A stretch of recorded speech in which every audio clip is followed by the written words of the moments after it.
విప్లవ వీరుడు అల్లూరి సీతారామరాజు 127వ జయంతిని పురస్కరించుకొని జిల్లా పోలీస్ శాఖ ఆధ్వర్యంలో జిల్లా పోలీస్ కార్యాలయంలో అదనపు ఎస్పీ ఆస్మా పర్వీన్ మరియు ఇతర పోలీస్ అధికారులు, సిబ్బంది అల్లూరి చిత్రపటానికి పూలమాలలు వేసి పుష్పాలు సమర్పించి ఘనంగా నివాళులర్పించారు.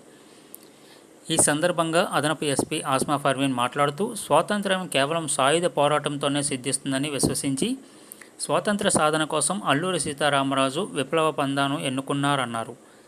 మన్యంలో బ్రిటిష్ వారి దోపిడీని ఎదుర్కొని గిరిజనులకు అండగా నిలిచి వారిని ఎంతగానో చైతన్యపరిచారన్నారు. ప్రజల హక్కుల కోసం, స్వాతంత్ర పోరాటం కోసం బ్రిటిష్ సామ్రాజ్యం అనే మహాశక్తిని ఆయన ఢీకొన్నారన్నారు. భారతదేశానికి స్వాతంత్ర్యం సాధించేందుకు బ్రిటిష్ వారితో అలుపెరగని పోరాటం చేసిన అల్లూరి సీతారామరాజు చిన్న వయసులోనే బ్రిటిష్ వారి తూటాలకు నేలకొరిగాడన్నారు.